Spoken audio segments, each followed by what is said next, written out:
Good evening and welcome to our Bytes and Banter session with Orezimena today.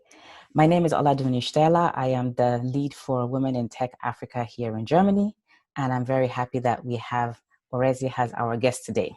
A little bit about Women in Tech Africa. This is an organization that is focused on women development, women leadership, and trying to bring girls and women into STEM and to support them also on their entrepreneurship journey. Today, we will be talking with Orezi about mental health, her journey in this area, and basically what is currently happening. Not only in the please, can you mute yourself if you are not muted? The session is being recorded. Thank you. So Orezi will be taking us a little bit through her journey, her experience, and her current platform, what her platform actually offers, and where she sees development going in the future. So, Orezi, thank you very much for joining us today. Thank you for having me. It's a pleasure to have you.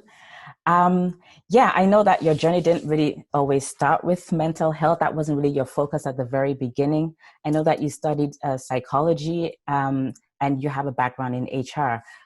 Why was mental health important for you? Why did you decide on this path? Okay, I wasn't always on this path, as you said. I started, I think, through my studies, I was always tailoring myself to doing law because that's what I thought, I should do. So I did psychology in A levels, and I found out that I could connect with it, I could understand it. It just, I don't know, I felt a connection with it. So I decided in my mind that, okay, this psychology, I like it, so I'm going to do it for uni, which wasn't always going to be the plan. So I did that, and it opened my eyes to see that, we have to take care of our minds, and there's so many things that people were going through that had to do with the mind. So I just had that interest in it. So I decided to pursue it. And I've seen that mental health is something that is underlooked. It's undervalued. And I've seen that personally, I've actually gone through certain things that had to do with my mental health, like being stressed, So I know that the Nigerian community especially is, at this moment, when it comes to mental health, it's still a bit difficult. I think when we look at mental health in general, it doesn't actually get that visibility that it requires. Why is this so? What has been your experience in this area? Okay. I feel people don't really understand the difference between mental health and mental illness. I think mental health is the well-being of your mind. And mental illness is things like depression, schizophrenia. So I think we mix it up. Once an African hears mental health, they think you're talking about mental illness. So I think that's an area where people struggle with, Coming back to Nigeria and talking about mental health, I struggled a bit because once you speak about it, people say madness. It's been linked so much to madness. And if you have a mental illness, you are not mad, you're not crazy. There's just an imbalance, or there's something that's actually going on with you in that moment. And whether we believe it or not, at every point in life, each person has gone through a mental illness. Something like stress. Stress is a mental illness in that moment. But people say, I'm just stressed. But in that moment, your body is secreting so many negative toxins into, your bloodstreams, and that is a mental illness. So that understanding is not there. There's that once we hear mental, it's like we stop there. We don't want to see the afterword, mental health. So I think Africans need to understand what mental health is. Mental health is the well-being of your mind. Physical health is the well-being of your body. So if you have a cut, I can see it. But with mental health, if you have an illness, people can't see it. So it's like, okay, this person's acting funny. That means there's something off. That means they are mad. But we don't take time to understand. So even coming back, saying I'm interested in mental health, people are like, what are you going to do with that? People are afraid of that. Do you want to go to Yaba? Do you want to go to people are crazy, But there are other ways you can be proactive about your mental health. There are other ways people are struggling with their mental health that is not even as extreme as schizophrenia or, bipolar depression. So I think that understanding, that's really one thing I'm trying to hammer on. What is mental health? What is mental illness? They are two different things. Okay, so it sounds to me like you actually have to educate the people on what the difference between both terminologies actually is. But don't you also have to break the traditional barriers when it comes to mental health and wellness? Because I mean, wellness has a term. If I look at it, you're thinking of, as you said, like a spa, like something to relax. So you don't link that necessarily, or I wouldn't link it necessarily to mental, has in mental wellness. I would always have that back on, okay, mental health, it means that somebody's sick. So how do you actually explain to people that your journey is actually a different one? You're trying to heal people, but not only people who are far gone, but people who are, you could also say elite, who are well-to-do, but who are suffering from things like depression that people don't talk about because you don't talk about things like that. We Africans don't have depression.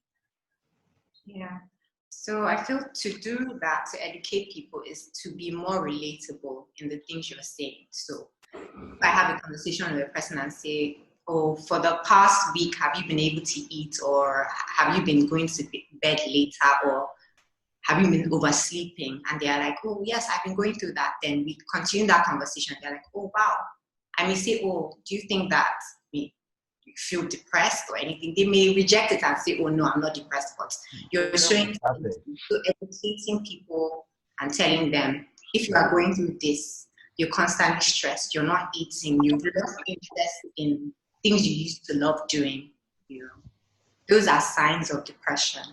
So just making it more relatable, because I think when people talk about mental illness, it's the big words, but we don't break it down to say, you may be going through this. The little things you're seeing as, oh, it's just a part of life, or losing a loved one and you can't get out of bed for a week.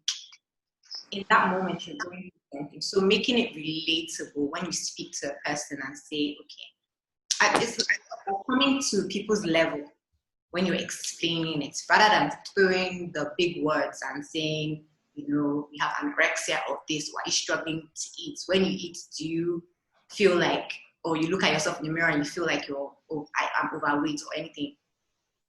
Just telling them, talking to them about it in little ways.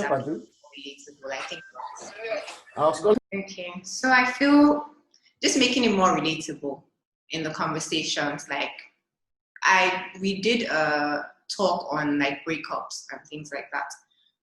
People don't know the effect a breakup can have on a person, on their self-esteem, if you're not confident, all those kind of things. Those are seen as mental. It's not like, oh, it's extreme, but those are seen as mental illnesses. If you have incredibly low self-esteem, no confidence, you feel like the weight of the world is on your shoulders. Those kind of things are things that we need to start talking about, that we see as, oh, it's a part of life. This person is just growing up. It's just a life event or anything. But like to educate about those little things, going through it can affect you. It can affect your work. It can affect your life. It can affect your relationships. These are mental illnesses. So I think that's the best to make people understand. Hi, are you still with us? I'm here. Okay. Sorry about that. Technical difficulties. So I would like you to take us through Mind County.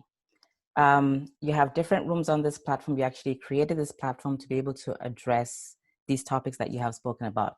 Can you take us to what rooms you have, what you target on your platform, especially actually in the location itself, because the platform is an entry point for the people to come in. So can you take us through that? Okay, so Mind County is a spa for your mind. So one way we're trying to educate people and equip people and make people comfortable about the topic of mental health is to make it more relatable. So that's why we have the keyword spa, but it's for the mind, and we call it simple mind care. So we are using psychotherapy techniques, psychology techniques to help people, but we're calling it cooler names so people are more comfortable with the topic. I feel to create awareness first, you have to come to a person's level and explain, especially when someone is not understanding, or they already have this stronghold of thought about a certain topic that you have to break the way they think about it by making it simpler. So call it spa for your mind. And we have 4 rooms. And the 4 rooms, are for one purpose, to take care of the mind. 4 ways we're going to take care of your minds. We have the Breathe Lounge. So this is a lounge. Just think about a lounge. An area where it has music, you can meet people, you can socialize. But this lounge is for your mind, where we have couches on the floor, a cool environment, calm nature sounds and music. We have uplifting resources. We even have a board that has podcast of the week, YouTube series of the week, things that uplift the mind. And we have a merchandise area where we have maybe candles that have words like peace, things that would just make you feel better. The music is not so loud where you won't be able to hear the other person speaking. Our hope is that people interact and are able to create bonds, and community can be created in that room. That's the first room. The second room is our repair corner. Most people say, why do you call it the repair corner? Because we call it repair corner because I feel when people gather that are going through the same issue, they speak to each other, they encourage each other, and it changes your perspective about what you're going through. The repair corner is for group therapy. So we'll talk about topics like grief. So people that have lost, grief can come in all forms. You've lost a job, you've lost a loved one. So people will come and speak about it, and it's for support and community. That's the second room, the repair corner. And the third room is the listening room. That listening room is for one-on-one therapy. So it's you and a counselor, you and a relationship expert, or you and a life coach, depending on what you're going through or who you want to see.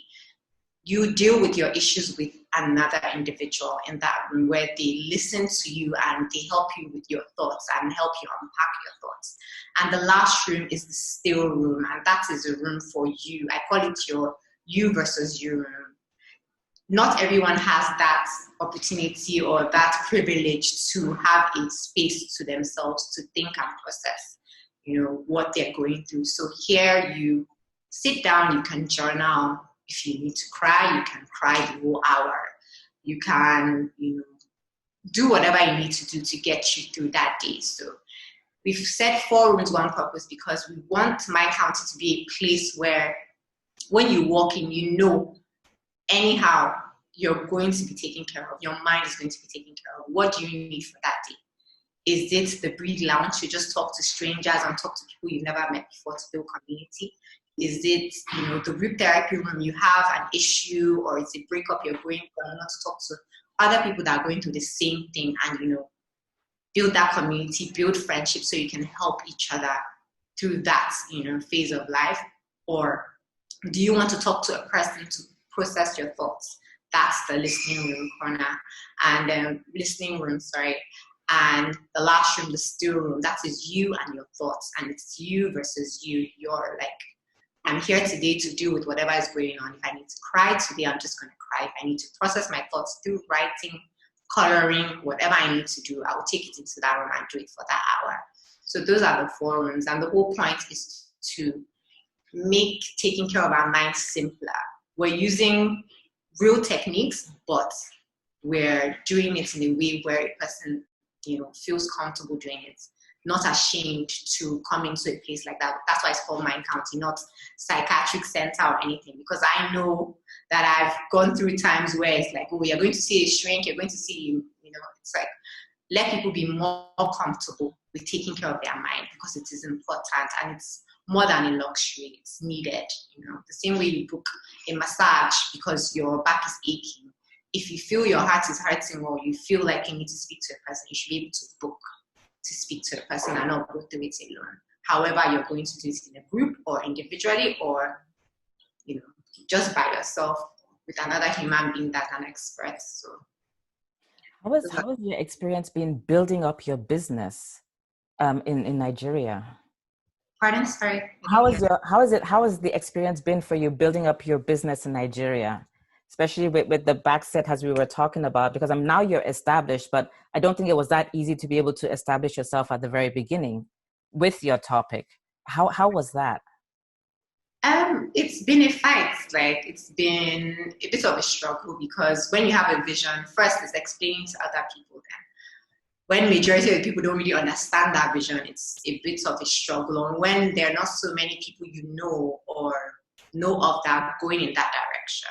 For a while, I really tried to shy away from it. I would try a little bit. I started an anti-bullying campaign where I would go to schools and speak to people, but it was just like, okay, no one else is doing this. So it's a bit of a struggle, and I feel silly doing it. So I kept on running away from it. But it's been a struggle because of the way people already see mental health.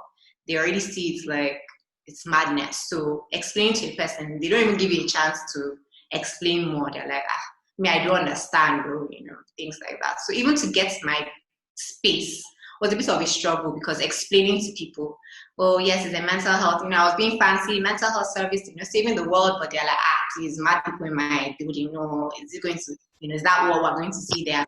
Mad people will not be my. So that struggle of explaining to people what it is, that's been the main issue, and that's what I'm really trying to tackle. So creating fun events. So when the person comes in, they're like, they're taking care of their mind here. Wow, is this for mental wellness or is it for mental health? And, that means it's not as deep as I think. These people are not mad, but they're here. They need help.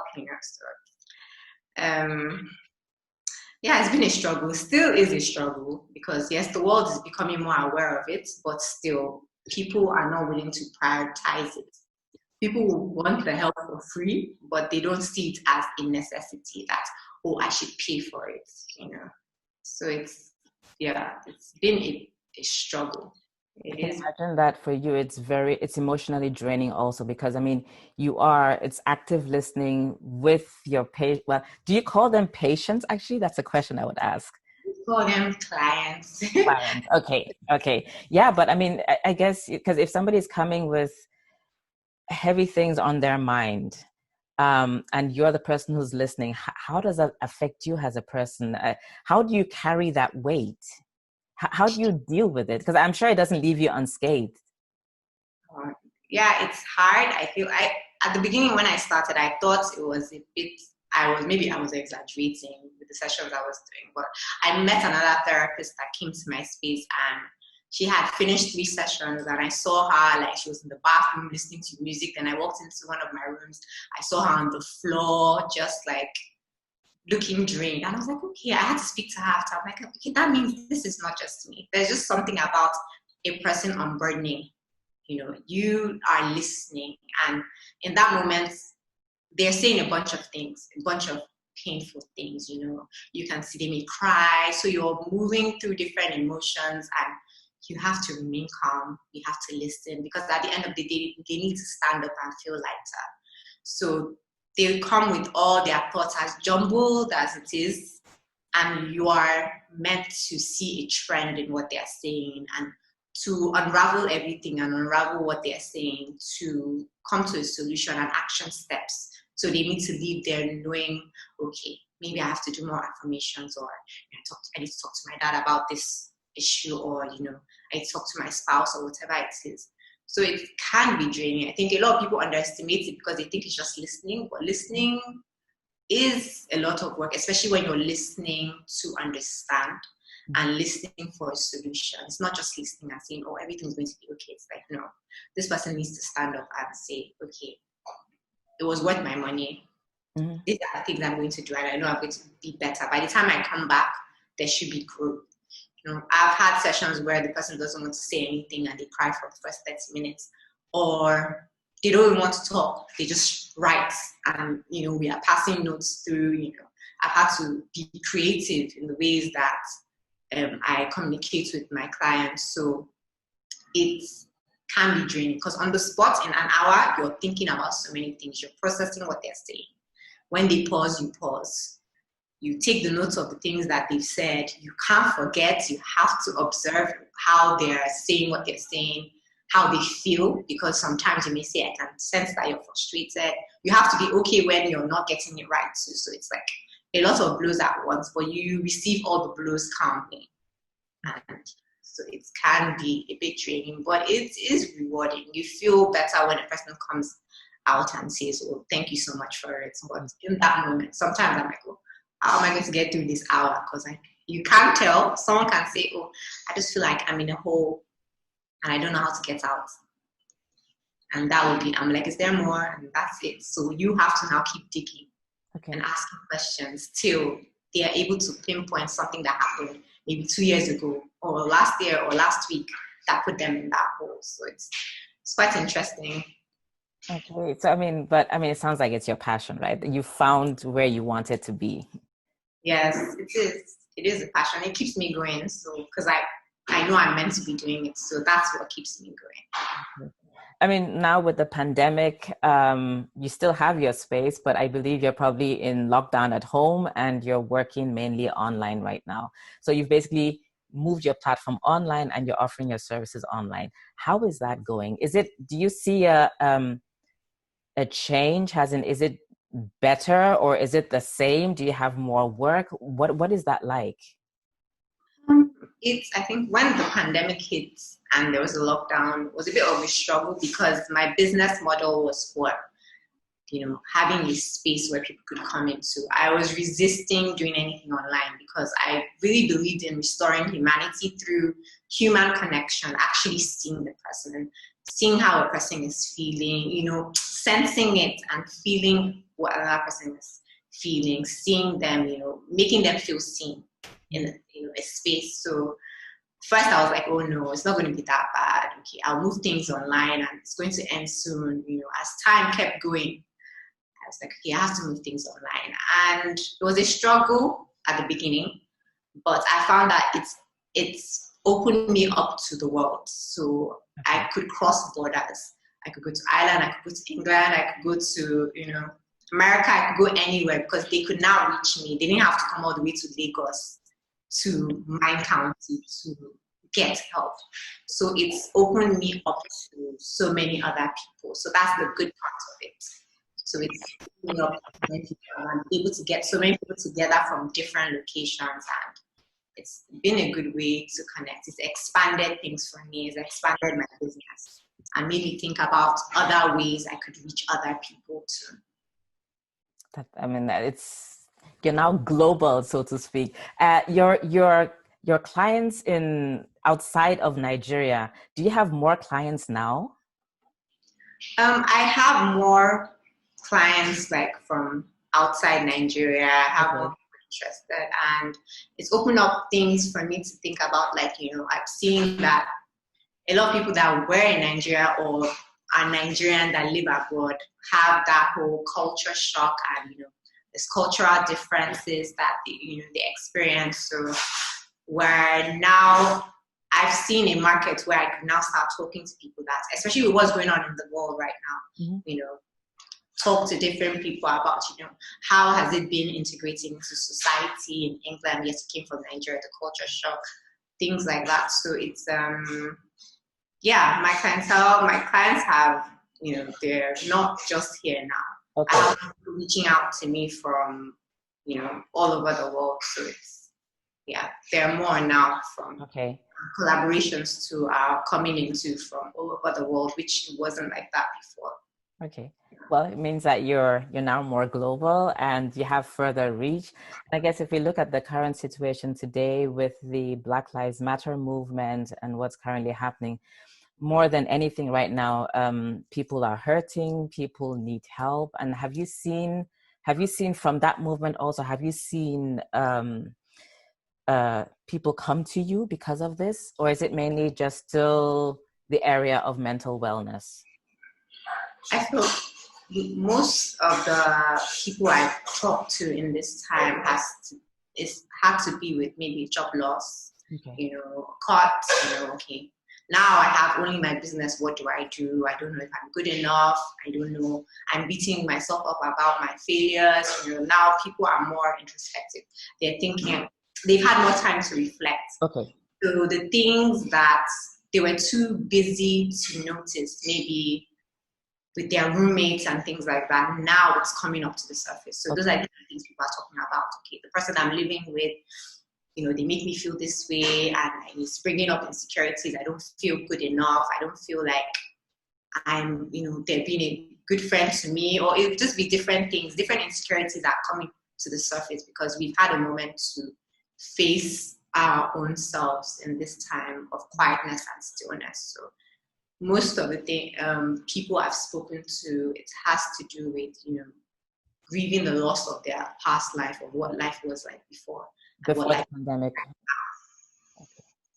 Okay. Yes.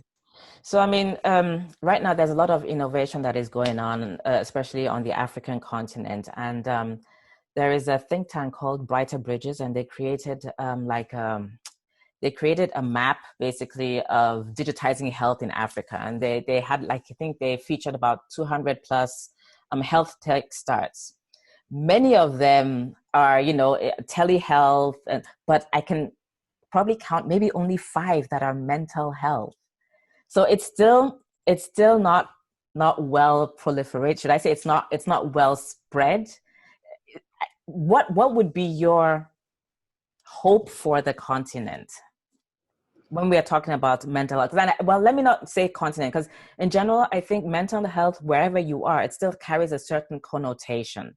And the moment you tell somebody that you're mentally unwell, people start to think of what it could be. But then I think many countries also have neglected the topic of mental wellness and the person themselves. People are working longer hours right now. Burnout is a topic that basically is on everybody's tongue. It's nothing unusual anymore.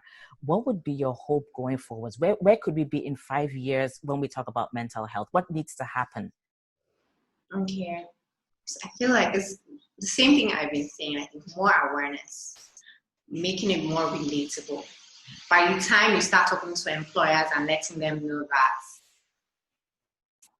your productivity of your employees gets lower because maybe state of their mental health, with all the change that has happened, let's say for this during this pandemic, a lot of people have lost colleagues. It could be through death, or they no longer work there, or the company has cut salaries. There's more stress on your employees. So by the time you start letting them know that, okay, your employee engagement, productivity is going lower because of the state of the mind of your employees, then it now becomes important. Okay, how do I get them better so they can perform better? Performance is going down because your employees aren't doing well. Or you tell a parent, your child is going through a lot. It's affecting their academics. By the time it's more relatable, where people now know, oh wow, there is a link, there's a correlation between my child's mind and what's going on now. My child's social skills and what happened 10 years ago, or my teenagers, interactions now because of a traumatic experience. By the time you start having those conversations, then people now know, okay, this thing is important. We're blessed in Africa where we rarely hear of stories of, okay, a teen went with a gun to, shoot down their, fellow classmates. We're blessed that we don't hear so many stories like that. But most of these things happen because of mental illness, because of bullying, because of, in that moment where a person is like, I'm hopeless, I'm depressed, and it's like, it's over for me. So by the time, we're not hoping for these things to happen, but by the time you see things like that happening, or suicide, how it's so like covered in our society where, someone dies by suicide and no one's talking about it. By the time it starts hitting close to home and we're understanding that it had to do with the mind, it's not that the child was ungrateful and they're selfish, In that moment, that was the best option to them because of the pain they are going through. So till it starts hitting close to home and we make it more relatable, that's when people will be able to take it more seriously and start putting things in place, because it's accidents that happen. Sometimes it's someone's state of mind, car accidents, it can be anything. Someone flying a plane and mental health assessments haven't been done. There's so many mistakes that could happen because these things are not taken as important.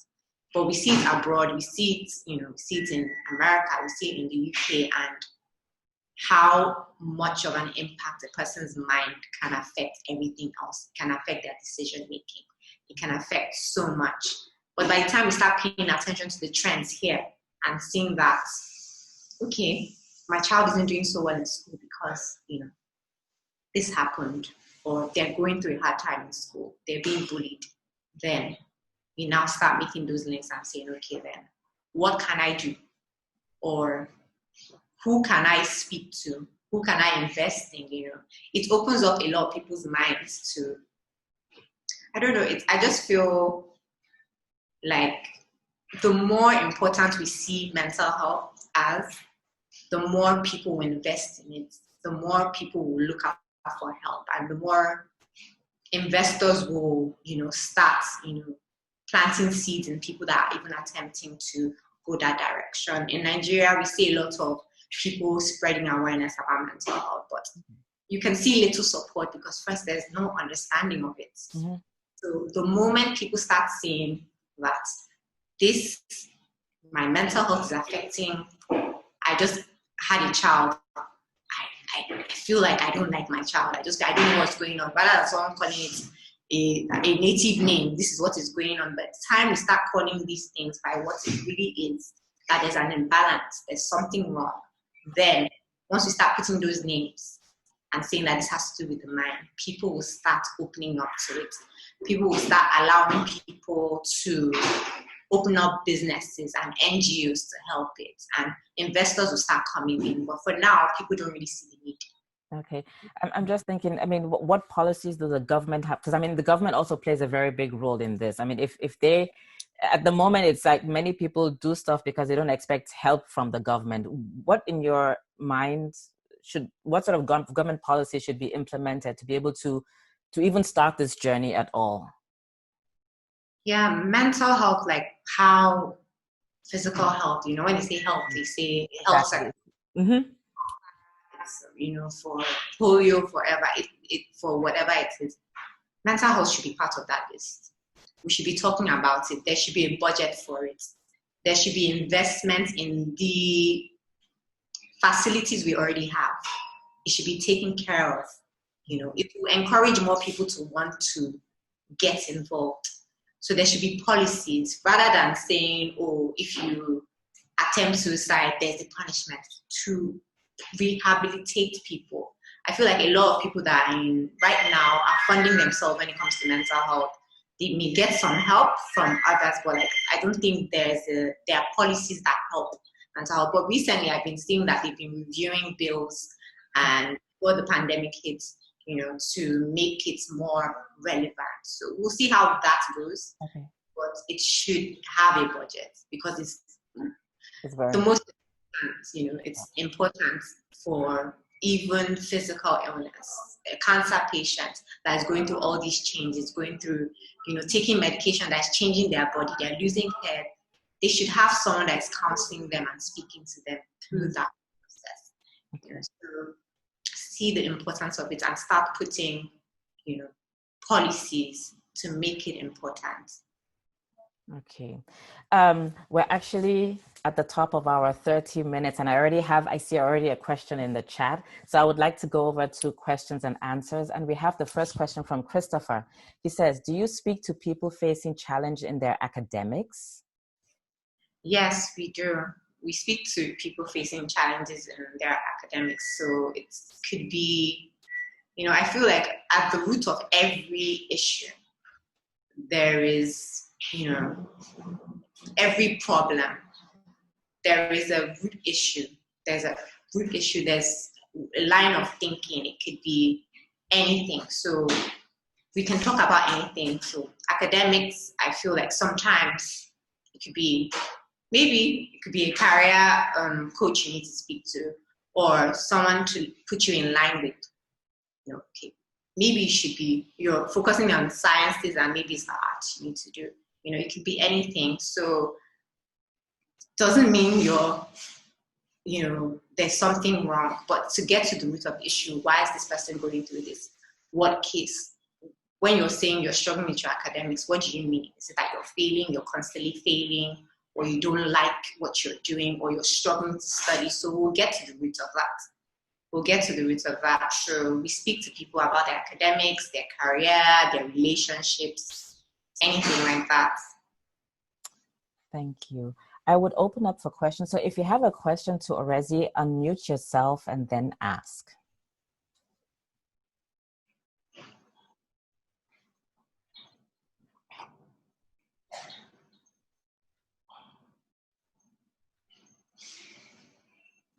Or you can also post your questions in the chat if you can't unmute yourselves. Hello, Orezi. My question is now about a relationship. So, sometimes I don't know, someone is trying to build a relationship with someone. You saw someone and you feel you like the person, and you try to build that relationship. Basically, you've been communicating, and all of a sudden, the person say to you that, oh, I'm sorry, I've got a boyfriend. And because you've already started, she gave you an opportunity initially. So you're beginning to put in your emotions. And at that point, how do you handle yourself? Because sometimes I get so devastated that, in fact, I get out of my way and a bit distracted. So at a point, I feel, do I still continue with all of this, or I should just take a break and focus on my life? Okay. My answer to you is, it's not an answer, it's just like a suggestion. Is, I think in life, all of us face, like we're going in circles and circles, and it's like disappointment after disappointment. And we have that crossroad each time where we're like, oh, should I give up on it or should I keep going? I feel your feelings are valid. That's the first thing. You should process how you feel and take some time to process how you feel about the rejection or the disappointment you have felt. And, when you're ready, you can try again. And hopefully this next time, it will be better. But there's always a learning point through maybe our interactions with people. And sometimes when you speak to another person or, a specialist or a psychotherapist about your experience, they're able to see the trends. They're able to see, okay, at what point did the person say they have a boyfriend? At what point did they say they don't want to keep talking to you? You may not be the issue. Maybe the people you're picking or the people that you want to talk to, it may not be the issue at all, but it's always good to take a step back to evaluate the trends and the cycles we constantly go through. So just take some time to reflect on these experiences and heal from them, so the next person doesn't have to deal with the fears and the rejections of the past. So just take some time to review how you feel about it, what happened, and it's always good to speak to a therapist or someone you trust about it, so they can give you a neutral point of view about what's going on. Good. I would just say try again when you're ready, or just take some time, to process how you feel and heal from it. And you can choose to heal with the therapist, you can choose to heal with the relationship expert, and they can advise you on the way forward. But your feelings are truly valid, and should sit in them, but also work towards getting out of it and healing. Thank you. There's another question. Does journaling help dealing with mental illness and unpacking negative feelings? Yes, journaling is a big thing. I feel one of the ways Mind County, like one of our missions is to make people proactive with their mental health, and journaling is one way to be proactive. You don't have to get to the point where you're fully depressed to come for help. So there are things that you can do. Understanding yourself. So for anxiety, journaling is good because whenever you feel anxious, there's something that would have happened that triggered that, anxiety. So if you're able to write it down and say, okay, I feel a bit on edge. What just happened? What conversation did I have? What did that person say that triggered me? Or did I look at my bank account and I've seen that my account is low? That's why I feel triggered. Journaling and writing how you feel is so important. So journaling helps with mental illness. It helps reduce stress, it helps with anxiety, it helps with your self-esteem, because if you feel low and you don't feel like you're confident, you can just write affirmations to say, okay, I feel like I'm not beautiful, but I will write instead, I am beautiful. And I say it to myself and I reread it every day. So it's a way to be proactive about your mental health. Yeah, and I think the next question is, have you ever encountered a client that refused to talk about their experience? And how do you help family members going through mental health issues to open up? Okay. Yes, I've had a client that has refused to talk about their experience. So I had to get creative. I give them colors to color how they feel and draw. So that's the way. I had to give them a journal to write. So that's how I handled that. In that moment, you may not know what to do, but you have to get creative and just find a way. And how do you help a family member going through a mental health issue to open up? I feel, first of all, you need to show that you are there, you see them, and you're ready to listen. It's not something that they say, oh, I think I'm depressed, and you're like, how do you know? No, you're not. They have to see that you're patient enough to listen to them and you are willing to be all there as they open up. Because when a person is opening up about mental health, their mental health issues, they are in the most vulnerable states because they know they are fighting the fact that it's something that of stigma in Africa. So, and they're talking about their emotions and they know that you have every right to reject them. So you have to show that you're all there and willing to listen and willing to help. And also, get them help. No matter what anyone says to you, never rub it off. If a person is constantly having conversations like, oh, okay, what would you do if I'm no longer here? All those kind of conversations, take them seriously. Ask them, why are you feeling this way? Have you thought about, suicide? Just ask questions calmly and go at their pace. But you need to just show that you're there and you're willing to listen and patient enough to listen.